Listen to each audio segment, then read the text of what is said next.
De tout temps, l'être humain a cherché à grandir, à progresser, à se dépasser. Combien de prouesses, d'exploits, de projets fantastiques, de paris fous ont été réalisés grâce à la motivation. Chaque humain est doté d'un potentiel illimité que seule la motivation peut révéler, peut sublimer.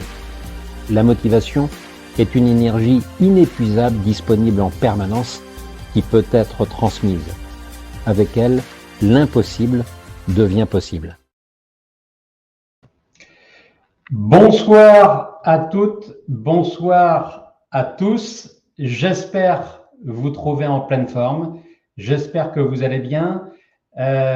Sans doute êtes-vous actuellement confortablement installé chez vous. Faites-moi signe pour démarrer cette spéciale comportement, décoder les comportements humains. Et j'ai des choses très sympathiques à vous présenter. Je vous laisse le temps de vous installer. Voilà, Dominique, bonsoir. Lucrèce, bonsoir. Est-ce que vous m'entendez? On vous entend super bien, dit Lucrèce. Magnifique. Magnifique, c'est le bonheur. J'étais tellement désolé jeudi dernier de ne pas pouvoir, de vous avoir manqué. Alors, Béatrice, bonsoir. Je vous laisse tranquillement arriver.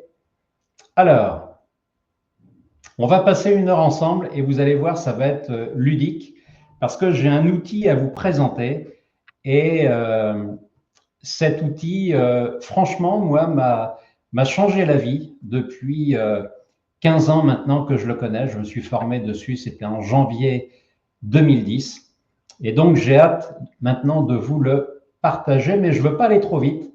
Je vous laisse vraiment vous installer. Est-ce que vous pouvez me dire, s'il vous plaît, d'où vous êtes, d'où vous me regardez?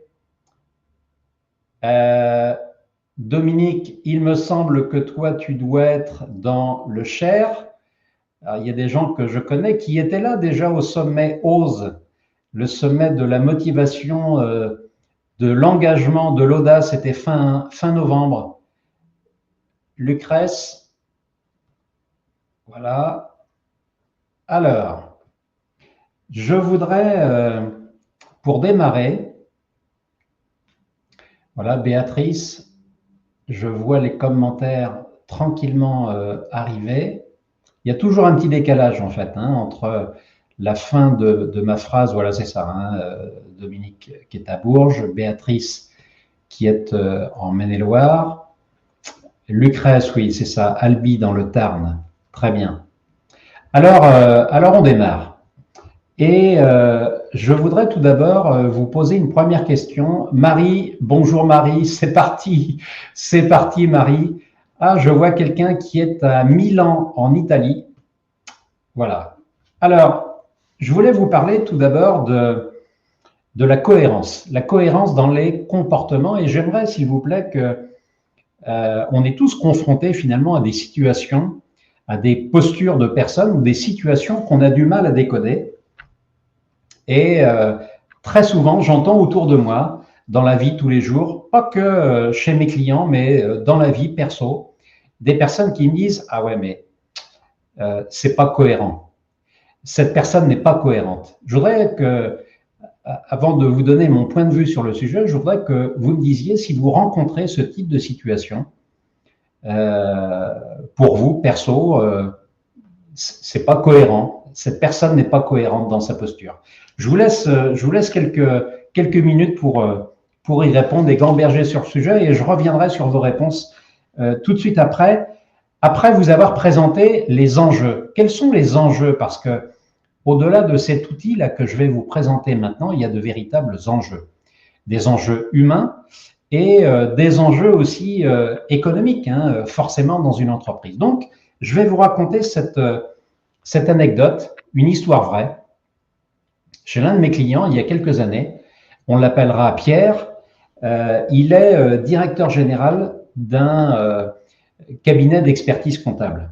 35 ans, il vient de prendre son poste et on a dans ce cabinet à peu près une soixantaine de personnes. Et il a dans ses collaborateurs, dans son équipe de direction, une personne qu'on appellera Véronique, et elle est responsable du pôle conseil, à peu près 10 personnes.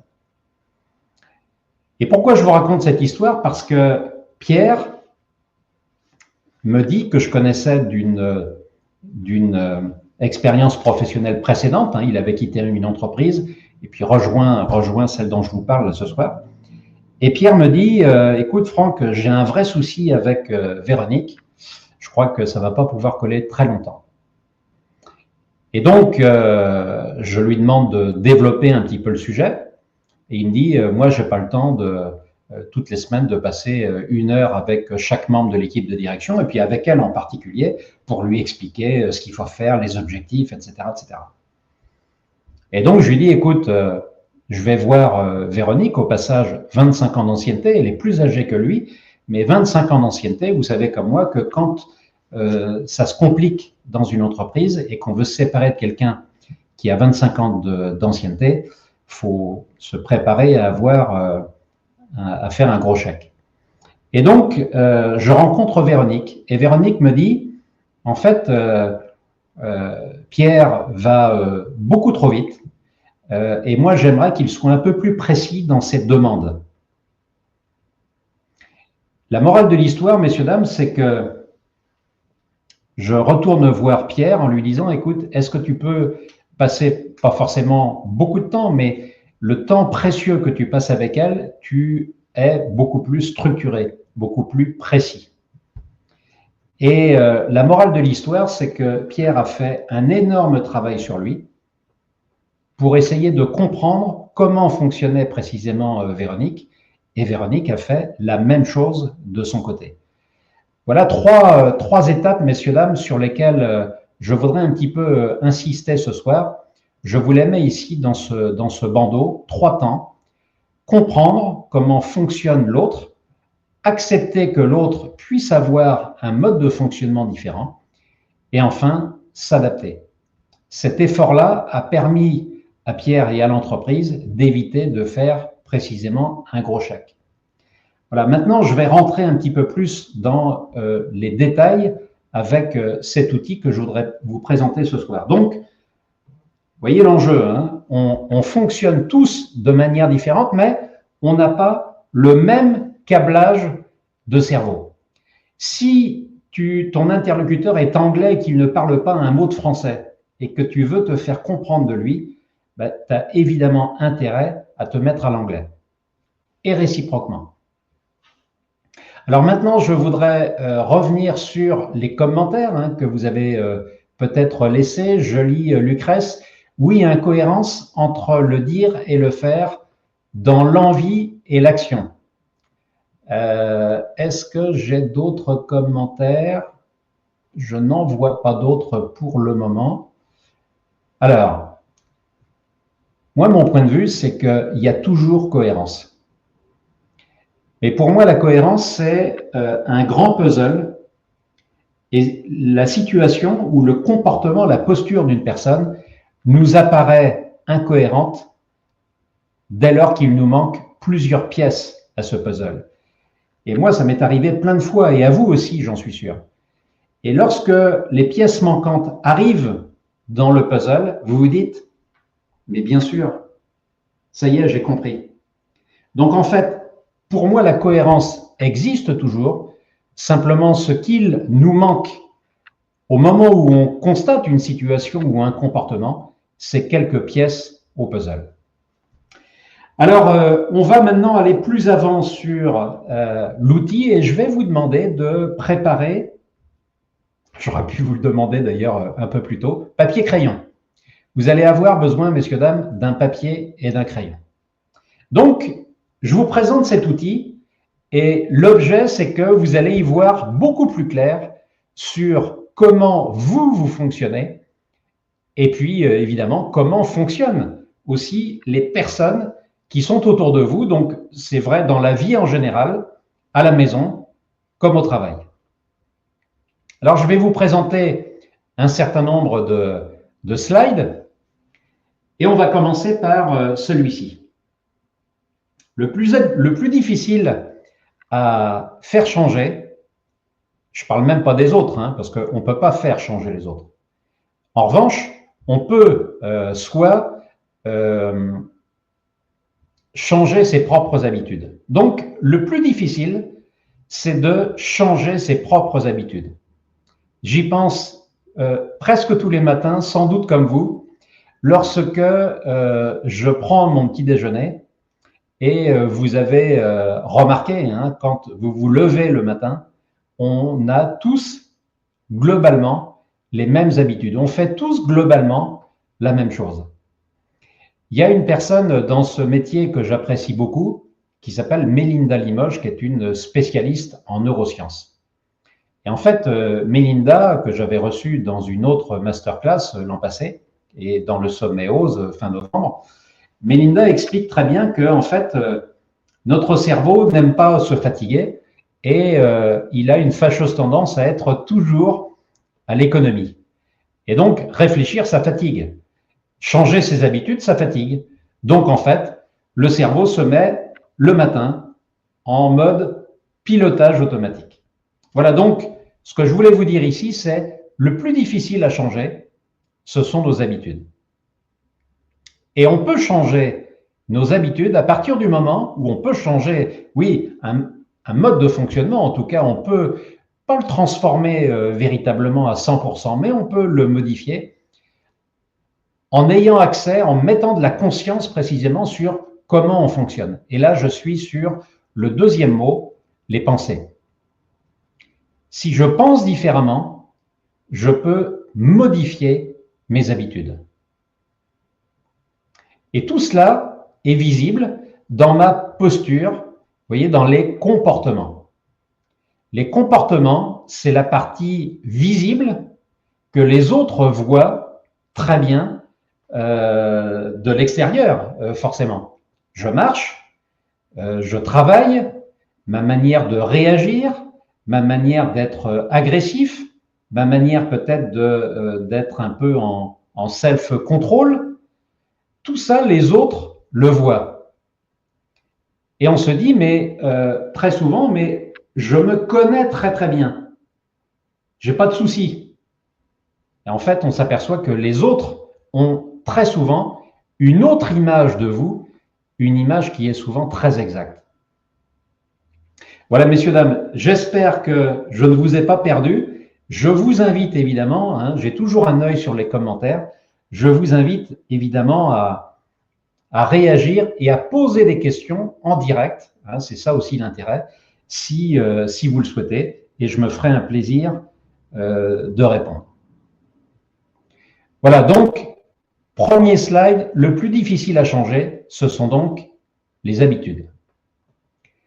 Alors maintenant, il faut qu'on parle de quelques mots de vocabulaire. On va avoir tout d'abord la directivité. La directivité, définition, tendance naturelle d'une personne à contrôler, influencer, diriger les autres et ou les situations.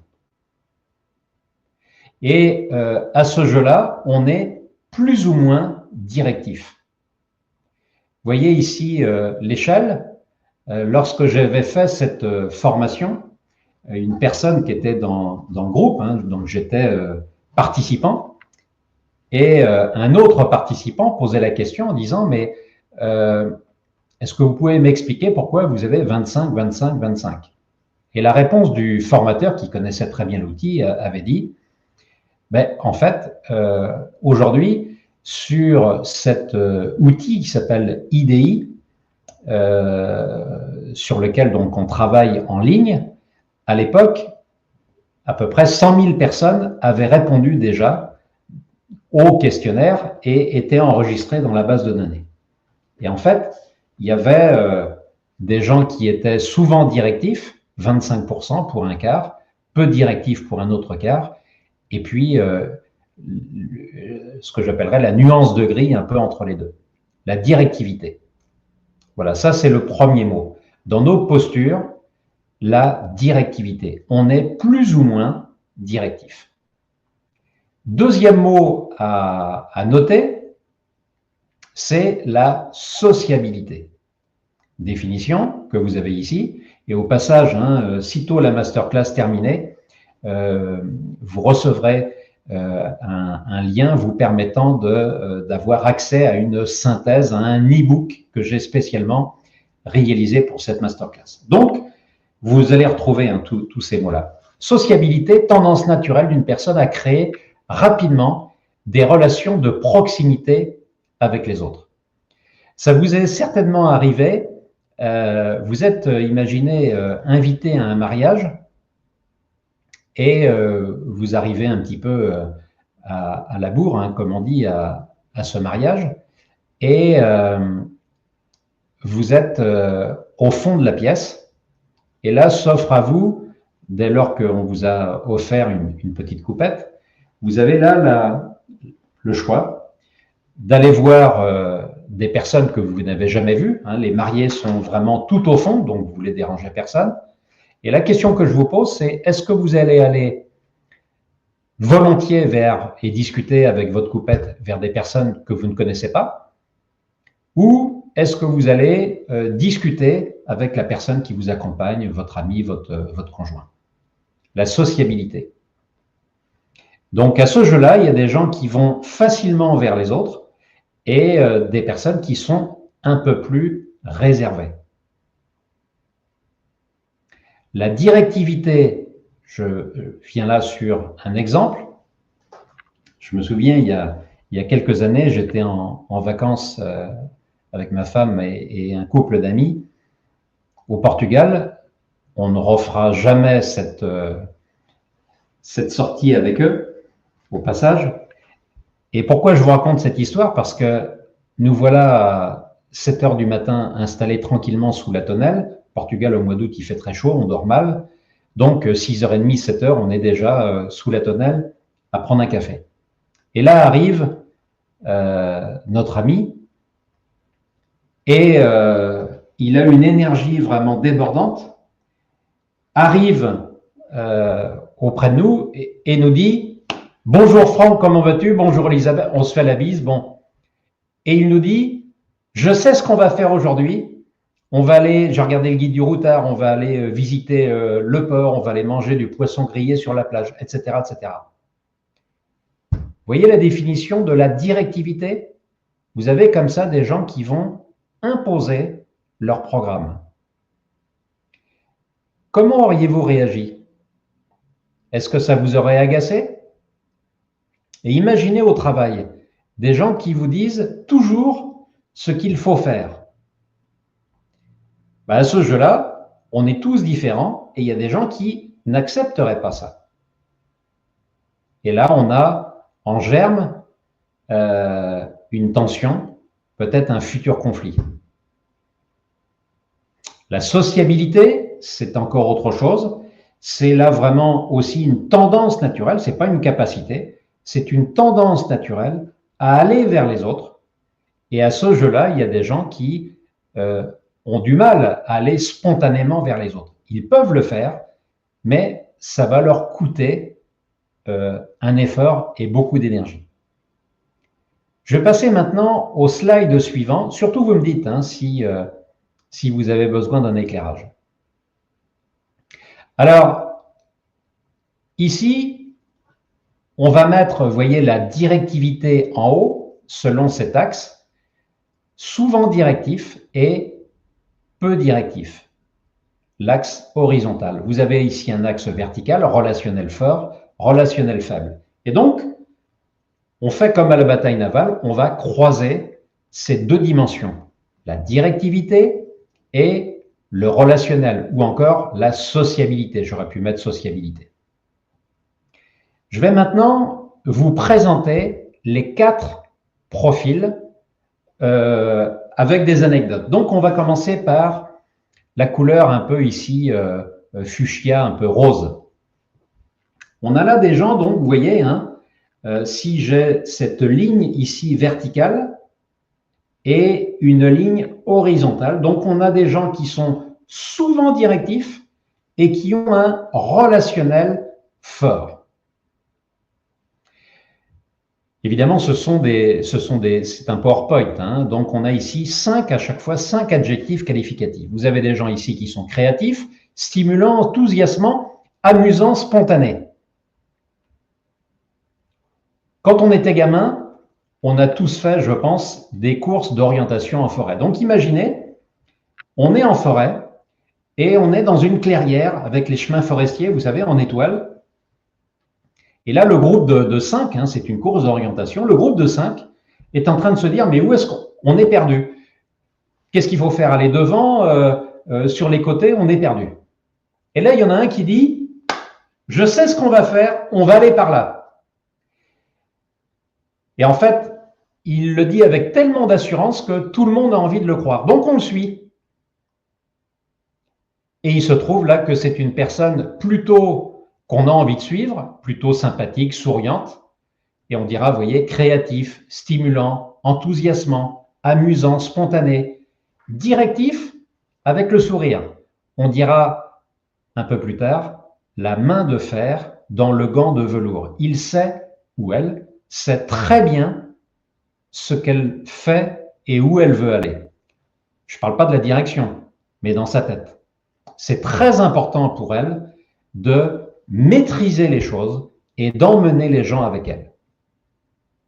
Parlons maintenant du réalisateur. Donc ceux-là, on va les appeler les motivateurs. Parlons maintenant des réalisateurs.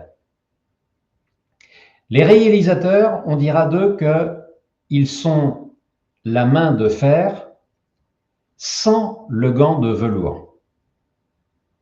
Donc il y a un côté abrupt chez eux. Vous voyez, selon cette ligne horizontale et verticale, donc là, simplement la ligne horizontale, on descend, et on a un relationnel ou un niveau de sociabilité plus faible qu'en haut, et une directivité assez forte. Donc, là, on va avoir des gens qui vont être un peu abrupts, voire très abrupts, conscients des coups, décisifs, indépendants, concentrés sur l'objectif, exigeants. Dans les bleus, dans les réalisateurs, on va trouver un public comme des commerciaux ou des directeurs commerciaux.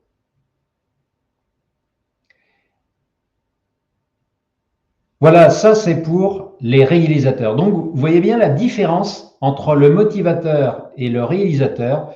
Grosse caractéristique. On va avoir le motivateur plutôt qui aime le fun, qui est dans le plaisir, là où le réalisateur va avoir une approche plus individualiste, beaucoup moins collective que le motivateur, donc individualiste, pas trop rigolo, ça colle très bien d'ailleurs aux commerciaux, il va avoir du mal à fédérer autour de lui. J'ai une anecdote à vous raconter, je pense un jour dans une formation, un participant qui raconte cette histoire-là, il dit « Oui, j'ai un exemple de réalisateur. Le matin, le réalisateur, celui-là, arrivait de bonne heure à 8h moins le quart au bureau et puis il bosse tout seul. Et à 8h, il y a un de ses collègues qui arrive, pensant lui faire plaisir, il arrive avec une tasse de café. Donc, il frappe à la porte pour lui offrir une tasse de café. Et le réalisateur qui était à son bureau lève la tête et répond « Ouais, c'est pourquoi ?» Vous voyez, ça casse un peu l'ambiance.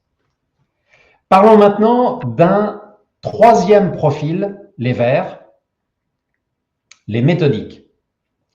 Alors, le profil méthodique, on dira qu'il est objectif, rationnel, systématique, logique et consciencieux. C'est un profil qui aime quand les choses roulent bien. Il aime les processus. Il aime la méthode. C'est pour ça qu'on l'appelle le méthodique. Donc, vous voyez toujours cette ligne verticale et horizontale. On est là sur des gens qui sont peu directifs et qui ont un relationnel plutôt faible. Alors, plus on descend, évidemment, moins le relationnel est fort. Et donc, on va avoir des gens qui sont ici plus individualistes. Alors, objectif, ici, le premier mot, c'est pas dans le sens objectif économique ou objectif commercial, c'est dans le sens objectivité. C'est-à-dire que le méthodique, quand il vous dit 1 plus 1, ça fait 2, il est sûr de son truc. 1 plus 1, ça fait 2. Il est dans la raison, il est dans le système, il est dans la logique, il est consciencieux. On trouve dans les comptables, vous voyez, je vous parlais de Véronique tout à l'heure dans mon exemple en démarrant, on trouve beaucoup de méthodiques dans les comptables. Et donc, ce sont des gens qui sont capables de compter 3, 4, 5 chiffres après la virgule. Les mauvaises langues disent d'eux que ce sont des coupeurs de cheveux en 4. Donc ça, c'est les méthodiques. Les relationnels sont des gens qui sont beaucoup plus dans la relation, hein, par définition. Donc, vous voyez, peu directif, relationnel, fort, ouvert, prévenant, informel, coopératif.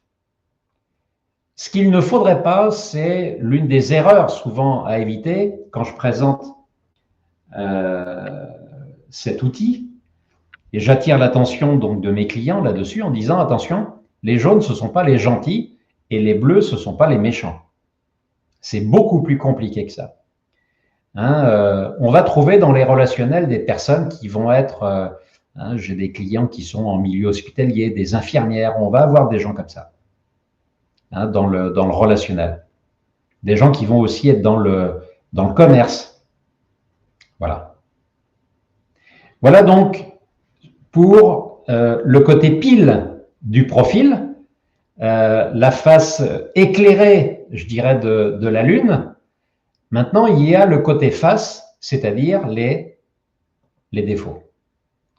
Alors maintenant, on va, parce que les choses, vous savez bien, il y a un côté pile, un côté face, on a les défauts de ces qualités. Dites-moi en commentaire, messieurs, dames, si vous êtes toujours là, si ce que je vous dis, si ça vous parle.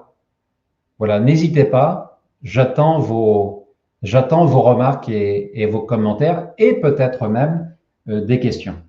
Au passage, d'ailleurs, j'imagine que vous devez vous dire, tiens, si vous avez de la famille autour de vous, tiens, je te verrai bien dans tel profil. Hein, voilà. Alors, je vais reprendre maintenant les quatre profils. On va démarrer par le motivateur. Le motivateur, et je reviens sur la course d'orientation de tout à l'heure en forêt. Le motivateur, donc, c'est celui, vous voyez, qui est plutôt sympathique, plutôt collectif, plutôt qui raconte et qui sait raconter des blagues. Donc, on a envie de le suivre. Et il dit, c'est par là. Il a un côté très directif. Et on dit de lui que c'est un rêveur, irréaliste, manquant d'esprit pratique, égoïste, extériorisé. Pourquoi? Parce que 5 minutes après l'avoir suivi, on a quitté la clairière, ça y est, tout le monde le suit, le groupe, là, dans ce chemin forestier. Et on lui dit, mais dis donc, t'es sûr que c'est par là? Et il répond, oui, oui, oui. Et là, le doute commence à s'installer. Voilà pourquoi on dit de lui que c'est un rêveur, parce que très souvent, il n'a pas de plan d'action. C'est quelqu'un un peu comme, on dira de lui que c'est un peu parfois le MacGyver, le couteau suisse. C'est la personne qui va dire, bon, il y a un problème, on va s'adapter, on trouvera une solution, mais on va s'adapter en dernière minute. Ça, c'est le motivateur. Prenons maintenant l'exemple du réalisateur. Le réalisateur, vous voyez, on voit des mots ici qui sont forts, arrogant, superficiel, arriviste, insensible, intolérant, parce qu'il va avoir quelquefois un vocabulaire qui va heurter. Je vous disais tout à l'heure, le réalisateur, c'est la main de fer sans le gant de velours, alors que le motivateur, c'est avec le gant de velours, avec la manière. Il sait y mettre la manière. L'autre jour, j'étais chez un de mes clients dans les Hauts-de-France, dans la Somme en particulier, et là-bas, l'un des participants me parlait de la bête de Somme, hein, cet animal qui était capable de très, très costaud, hein, cet animal, avec une charrue derrière, à l'époque où il n'y avait pas de matériel agricole motorisé. Et donc, j'aimais bien son exemple et je l'ai repris à mon compte parce que je trouve que le réalisateur, c'est un peu la bête de Somme, c'est-à-dire c'est quelqu'un qui est capable de s'engager dans un travail, d'aller jusqu'au bout, même à 8 heures le soir, 9 heures le soir, et il ne se couchera que lorsque le travail sera terminé. Et si quelqu'un dans son équipe, à 22 heures, j'exagère bien sûr, décide de rentrer chez lui, eh bien le réalisateur, le manager réalisateur est capable de dire « t'as pris ta demi-journée ». Voilà en quoi, quelquefois, le réalisateur a mauvaise réputation. Parlons maintenant alors je vois le commentaire de Laure, merci Laure, les adjectifs me correspondent bien dans la catégorie où je me suis retrouvé. Méthodique, sûr de soi, indécis, désintéressé, impassible, bureaucratique. Pourquoi? Parce que, je vous disais tout à l'heure, si on a des comptables, par exemple, ou des gens qui vont travailler dans les bureaux d'études, les bureaux des méthodes, eh bien, sûr de soi, c'est pas de l'arrogance. Sûr de soi, ça veut dire, bah oui, 1 plus 1, ça fait 2. Je suis sûr de moi. Pourquoi il y a indécis? Il y a indécis parce que, je vais vous donner un exemple. L'un de mes clients me dit, un jour j'ai appelé, alors que je voulais faire un investissement immobilier, j'ai appelé mon conseiller financier à la banque. Et pour faire court, hein, et le conseiller financier lui dit, écoutez, voilà, pour acheter ce bien-là, vous avez deux solutions en particulier. Vous avez la possibilité de créer une SCI ou alors de faire une SARL de famille. Et sans doute que ce conseiller financier était un méthodique. Et à chaque fois, il a dit, voilà, il y a avantage, inconvénient sur chacune des deux formules. Alors bien sûr, le conseiller n'est pas le payeur, mais le client, mon client qui raconte l'histoire, lui dit, mais monsieur le conseiller, vous me connaissez depuis des années et des années, bien sûr que c'est moi qui vais prendre la décision, mais est-ce que vous pourriez me dire, compte tenu de votre situation, de ce que vous êtes, de votre personnalité, moi je vous orienterai un peu plus vers telle option. Voilà, et ce qu'il n'a pas été en mesure de pouvoir faire. Vous voyez, ce côté indécis, c'est ça ce que ça illustre. Désintéressé parce que il ne fait pas les choses pour les autres, il fait ça pour la beauté du geste. Je vois Lucrèce, hein, peut-on se reconnaître dans deux profils? Je fais une première réponse, Lucrèce, oui, mais je vais la compléter juste après. Je vais maintenant sur le relationnel. Le relationnel, vous voyez, on disait, ou je vous disais tout à l'heure, il ne faut surtout pas se dire c'est le gentil. Des 4 profils, le relationnel est celui qui va créer, sans le vouloir, des tensions et des conflits. Exemple, vous avez un manager qui est en profil relationnel et qui l'ignore. Au passage, c'est important de savoir à un moment quel est son profil parce que, comme je vous le disais tout à l'heure, quand on a conscience de comment on fonctionne, ben on peut, avec un curseur, être beaucoup plus attentif. Alors, imaginez un manager relationnel qui gère les congés dans son équipe. Et donc, il dit, voilà, hein, au mois d'août, on maintient un service, on ne ferme pas l'entreprise. Et donc, il va demander à Pierre et à Paul de s'organiser pour planifier leur congé. Et il leur dit, voilà, hein, on se donne une semaine, et dans une semaine, je reviens vers vous, vous me dites ce qu'il en est. Une semaine après, ces deux collaborateurs disent, ouais, enfin, ça va être difficile parce qu'on a déjà réservé, enfin bref. Et le manager relationnel dit, OK, j'ai compris, je vais donc assurer la permanence. C'est ça ce que ça veut dire quand on écrit pratique le déni de soi ou pratique l'autosacrifice. Donc le relationnel va rentrer après à la maison et va devoir expliquer à son conjoint, les vacances cette année, ça va être comme l'année dernière. Voilà, c'est ça, hein, le relationnel. Le relationnel est un profil, de tous les profils, c'est celui qui est le plus sensible au qu'en dira-t-on.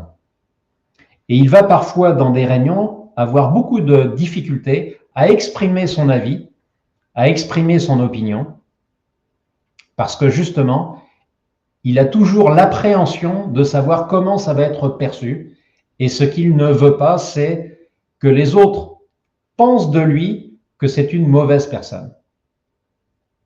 Extraordinaire, je trouve ça fabuleux. Alors, pour vous répondre, Lucrèce, oui, on peut être dans deux profils. Vous voyez qu'ici, vous avez 4 couleurs et vous avez à l'intérieur de chacune de ces couleurs, vous avez à nouveau une subdivision. Exemple sur le motivateur, vous avez ici la colonne ou la case C1. Eh bien, C1, c'est le motivateur avec, on appellera ça un ascendant, l'ascendant relationnel. Ici, dans la case C2, vous avez l'ascendant méthodique. Ici, dans la case D2, vous avez l'ascendant réalisateur. Et vous avez ici en haut, D1, c'est la case motivateur avec l'ascendant motivateur. Donc celui-là n'a pas de sensibilité sur d'autres profils. Exemple ici, le B3, on est bien en méthodique, mais avec un ascendant motivateur. Ici, en B4, l'ascendant réalisateur. Vous voyez comment ça se passe? Donc, si vous ressentez, si vous vous sentez sur plusieurs profils, écoutez, c'est complètement normal. On continue. On continue parce que il faut aller un peu plus loin sur comment fonctionne l'individu. Alors, on va commencer ici par en haut ici, le motivateur, hein, la couleur plutôt rose fuchsia. Et vous voyez, ces éléments-là sont absolument essentiels. Ça aide à comprendre comment fonctionne une personne. Et en fait, les gens fonctionnent toujours de la même manière, un peu comme des habitudes, ce qu'on disait tout à l'heure. Donc, le motivateur, il est motivé par la reconnaissance.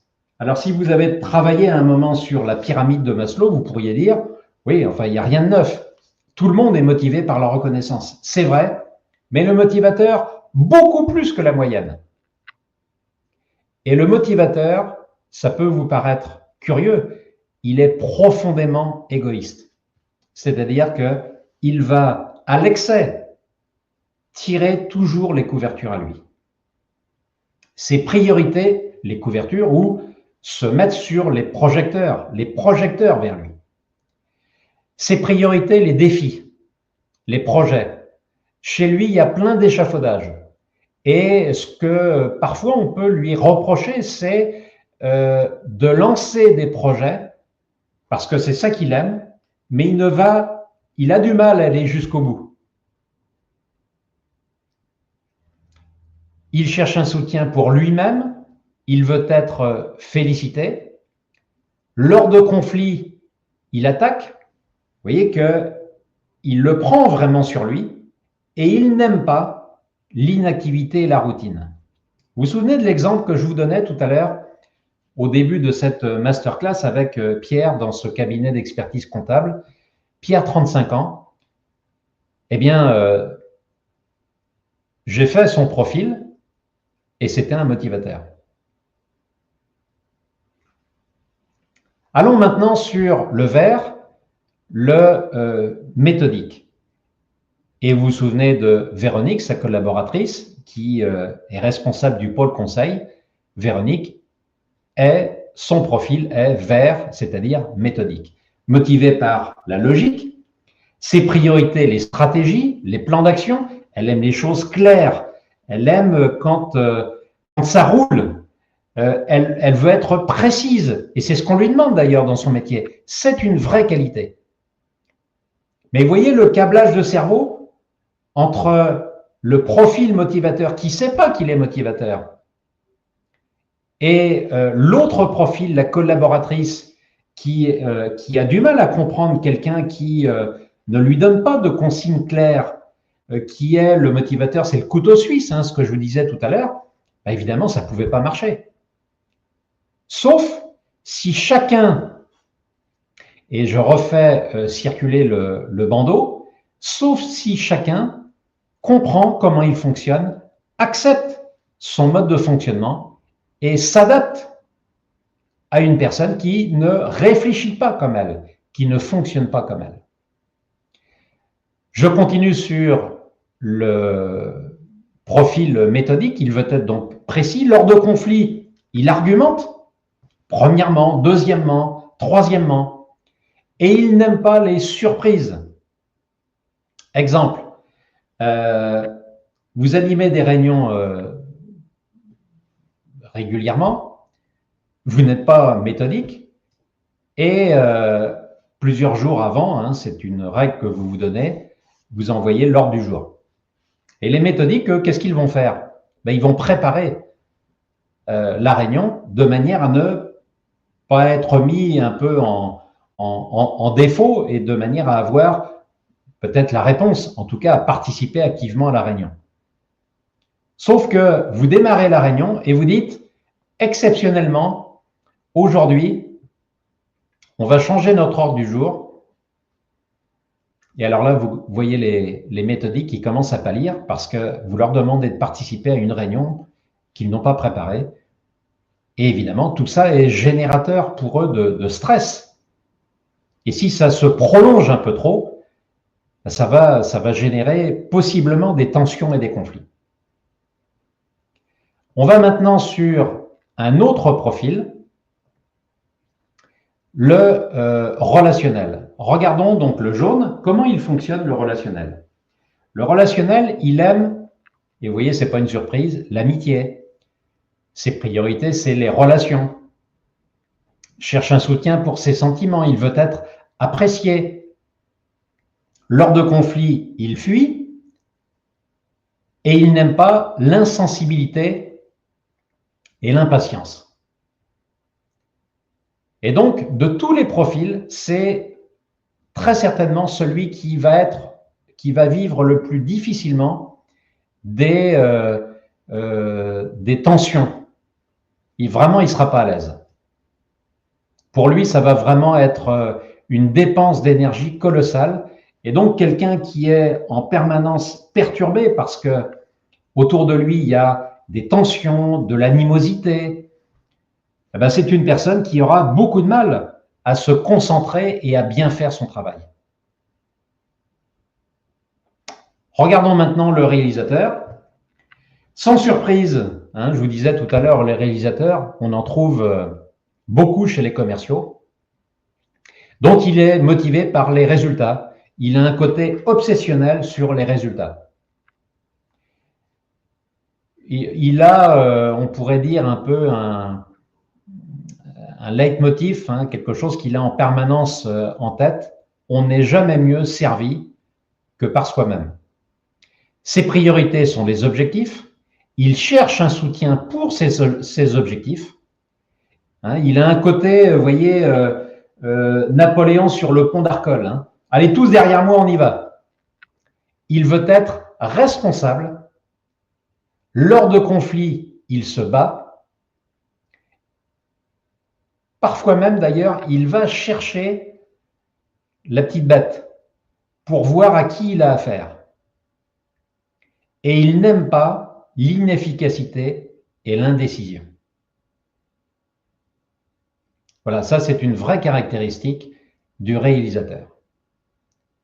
Point, messieurs, dames, sur lequel je voulais attirer votre attention, c'est que quand vous êtes en recrutement, Eh bien, moi, ça m'est arrivé il y a quelques années de faire du recrutement dans le cadre d'un cabinet dans lequel on était à peu près une vingtaine. Et je ne connaissais pas cet outil. Et en fait, on a une tendance, évidemment, à recruter un autre soi-même. Je m'explique. Lorsque vous recrutez quelqu'un, vous avez envie que ça matche bien. Vous n'avez pas envie, évidemment, d'avoir des tensions, des conflits. Je ne parle même pas de la compétence, mais vous vous dites, bon, bah, je recrute quelqu'un, j'ai envie de bien m'entendre avec. Et vous voyez, qui se ressemble s'assemble, être sur la même longueur d'onde. Et donc, la probabilité que vous recrutiez un autre vous-même est assez forte, alors qu'en fait, l'entreprise, l'équipe, aurait peut-être besoin d'un profil complémentaire. Mais là, évidemment, si on n'a pas connaissance de cet outil et de ses modes de fonctionnement, eh bien, on va avoir une sorte de consanguinité, c'est-à-dire on peut avoir par exemple que des réalisateurs ou beaucoup de réalisateurs ou des réalisateurs plus des motivateurs. Vous voyez juste la colonne le profil un peu du haut, en haut à droite. Voilà, donc ce qui est intéressant quand on travaille sur cet outil-là, c'est de voir la richesse, la complémentarité. Être ouvert sur la complémentarité, c'est-à-dire que chaque profil apporte quelque chose de complémentaire. Imaginez, vous êtes en vacances et vous êtes responsable de votre équipe, de votre entreprise, et vous passez un coup de fil pour prendre des nouvelles de l'entreprise. Et imaginez, vous tombez sur un réalisateur. La réponse qu'il va vous faire à la question, bon alors, comment ça va? Le réalisateur va dire, bah, écoute, c'est bon, on a bien tout facturé, on est dans nos chiffres. Un relationnel, qu'est-ce qu'il va dire?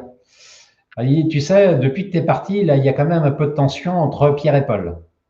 Le méthodique va dire quoi? C'est un vrai cirque. Personne ne respecte. On a des procédures pour remplir les frais. Les gens ne respectent pas les délais.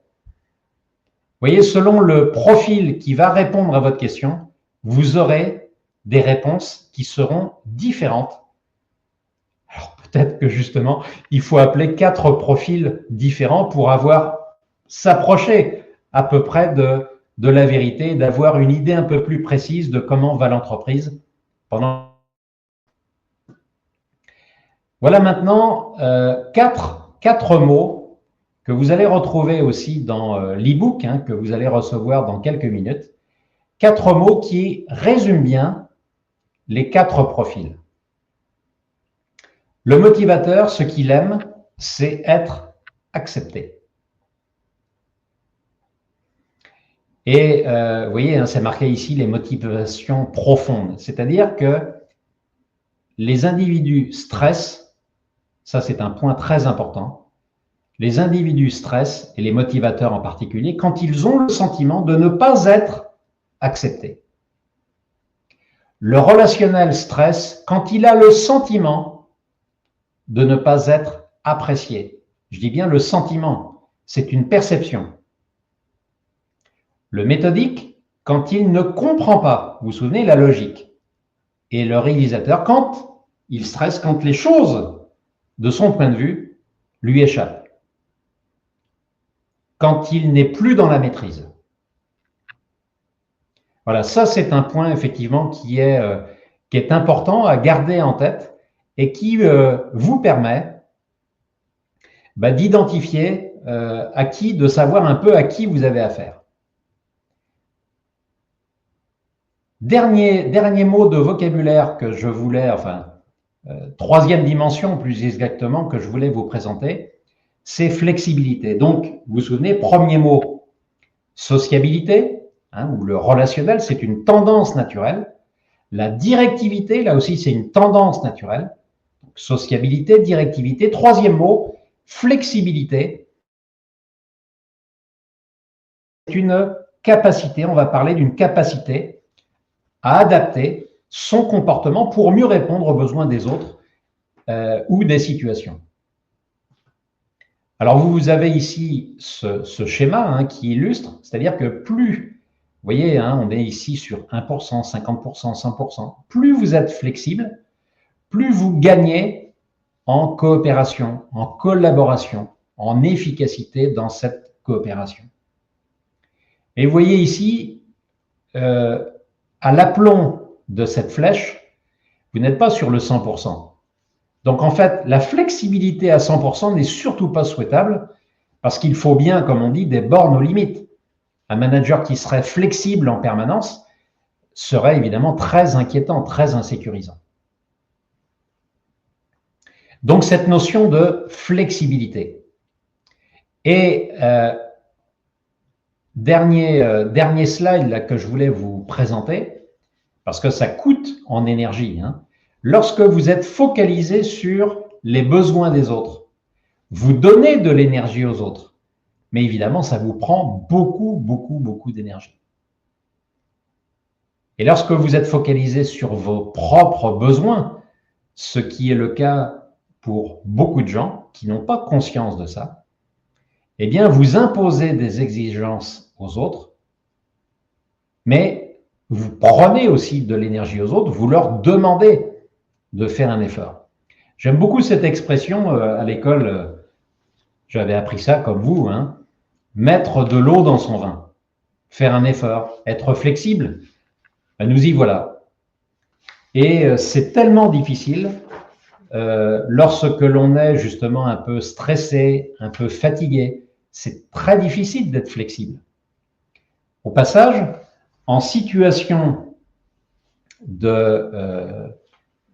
difficile, en situation de stress, de fatigue, ce ne sont jamais nos qualités qui ressortent, c'est toujours nos défauts. Alors, quelques exemples maintenant de flexibilité. Eh bien, par exemple, vous avez le relationnel qui peut apprendre à dire les choses. Donc, il y a des techniques, hein, il y a des pistes à travailler, hein, bien sûr.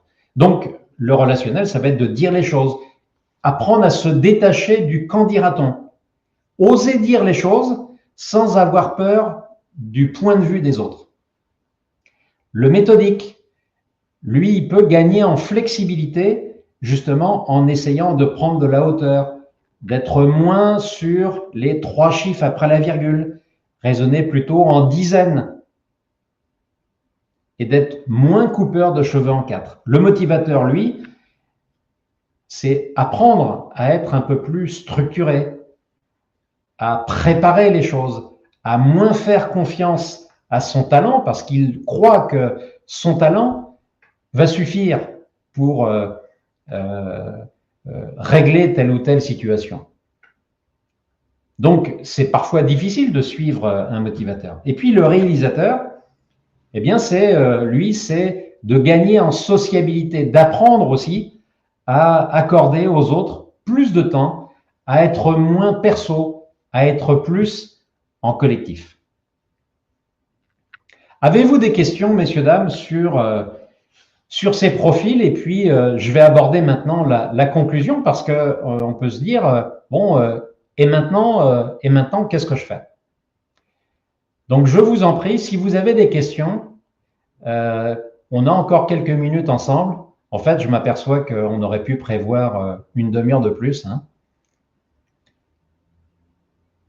Alors, je vous laisse, il y a toujours un petit temps de latence. J'espère avoir été à peu près clair. Alors, donc maintenant, qu'est-ce qu'on peut faire? Qu'est-ce que vous pouvez faire fort de cet outil avec déjà quelques éléments hein, que je vous ai donnés et puis avec le document que vous pourrez, l'e-book hein, que vous aurez là tout de suite dans quelques minutes. Ah, Dominique pose une très bonne question. Quelle est la différence entre cet outil et l'outil disque? Alors, l'outil disque, d'ailleurs, qui présente aussi 4 couleurs. Il existe sur le marché beaucoup d'outils. Disque est un excellent outil. Vous avez aussi le MBTI, qui est un autre excellent outil. Et vous avez ici l'IDI, donc qui est aussi un très bon outil. Différence majeure, Dominique, D'abord, les câblages de cerveau, on les retrouve aussi dans le disque, hein, avec un autre vocabulaire. Différence essentielle, c'est le 360 degrés. Hein, c'est-à-dire que vous réalisez votre profil IDI, donc c'est celui que moi j'ai choisi. Vous le réalisez, vous complétez un questionnaire en ligne et vous demandez à 6 personnes de votre environnement professionnel de compléter aussi le profil. Ce qui fait que vous allez avoir une superposition d'images, votre perception à vous et comment, selon les mêmes critères, les autres vous perçoivent. C'est absolument fascinant. Donc la grosse différence, Dominique, elle est là, c'est la possibilité avec l'IDI de solliciter d'autres personnes. Et donc l'algorithme fait un gros travail et vous présente en synthèse votre profil et comment les autres vous perçoivent. Je continue sur, et si vous avez d'autres questions, à Lucrèce, comment calculer au plus juste le profil? Alors en fait, Lucrèce, on va avoir ici une approximation avec ce que je vous ai montré, mais qui peut déjà vous donner une perception. Calculer au plus juste, c'est en réalisant justement votre profil avec l'algorithme. Hein. Donc c'est l'algorithme en fait qui lui peut calculer au plus juste et qui vous positionnera de manière très précise sur l'une des 16 cases, puisqu'au total il y en a 16. Donc l'algorithme calcule aussi non seulement votre profil principal, par exemple motivateur, et calcule aussi l'ascendant. Alors, ce que vous pouvez faire, messieurs, dames, à partir de maintenant, en fait, c'est, et vous aurez ce petit document ici sur l'e-book, mettez par exemple nom et prénom des personnes, de quelques personnes que vous connaissez, et puis vous ici, vous cochez, est-ce que la personne vous semble plutôt relationnelle, plutôt motivateur, méthodique ou réalisateur? Et ici, quel est le mode de fonctionnement idéal avec lui ou avec elle? Et dans l'e-book, vous aurez justement quelques pistes pour rentrer un peu plus en communication avec, par exemple, un relationnel ou un méthodique. Donc, ce que vous pouvez faire, pour le moment, c'est ça. Ce que vous pouvez faire aussi, c'est compléter, et là, je vais vous donner maintenant un lien, voilà, que je mets ici. Voilà, je vous envoie ce lien. Donc, vous pouvez, messieurs, dames, ici, vous me dites si vous avez reçu, je pense que oui, le lien. Donc, vous pouvez réaliser avec un algorithme, vous pouvez réaliser votre profil. Et là, ce que je vous propose, c'est je t'expliquais tout à l'heure, Dominique, c'est d'aller sur une plateforme. Alors évidemment, il y a un coût, je vais vous donner le coût là tout de suite. Il y a un coût et ce que je vous propose, c'est de passer 1 heure avec vous en visio pour vous expliquer, pour vous décoder votre profil et vous permettre justement de mieux fonctionner avec des personnes qui ne vous ressemblent pas, qui sont différentes. Alors, comment ça se passe? Donc, ça, c'est pour développer votre flexibilité, vous avez bien compris.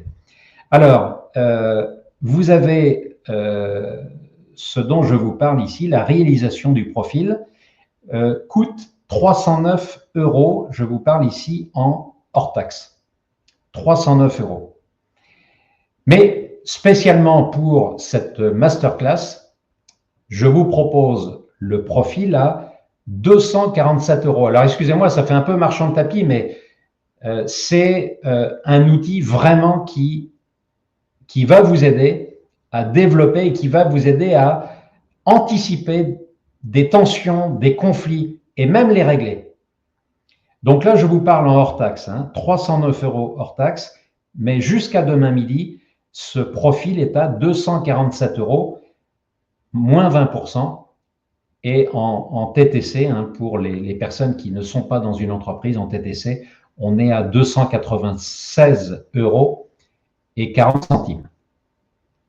Voilà, donc avec le lien que je viens de vous adresser, vous avez là normalement les éléments pour pouvoir progresser. Et vous allez voir, vous mettez un pied vraiment dans le développement personnel. C'est un voyage absolument fantastique. Voilà, messieurs, dames, avant de refermer complètement, est-ce que vous avez peut-être d'autres questions? Je suis à votre disposition. Surtout, n'hésitez pas. Hein? Ce que vous pouvez faire aussi, c'est m'envoyer un mail, me poser des questions après cette masterclass, hein, bien sûr. Hein, donc, comme je vous le disais, vous avez à 19h35, vous allez recevoir donc un mail, hein, pour les personnes qui se sont inscrites.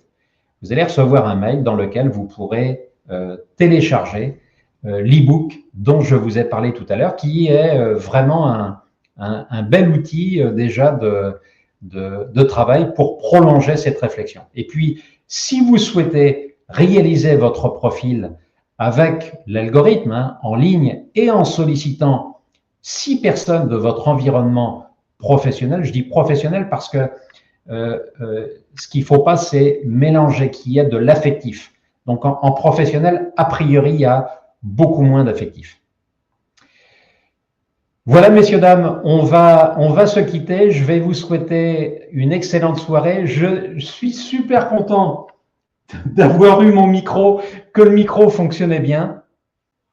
Et j'étais ravi de passer ce début de soirée avec vous. J'espère vraiment que ça vous a apporté de la valeur. Et puis, écoutez, n'hésitez pas, si vous pensez que je peux vous être utile, ben écoutez, je suis à votre disposition. Donc, guettez votre boîte mail. Dans quelques toutes petites minutes, vous allez recevoir l'e-book. Messieurs, dames, merci de votre attention. Merci de m'avoir suivi. Plus j'avance, plus je me dis que je fais un métier absolument magnifique. Je vous salue et je vous dis à très bientôt. Bonne soirée. De tout temps, l'être humain a cherché à grandir, à progresser, à se dépasser.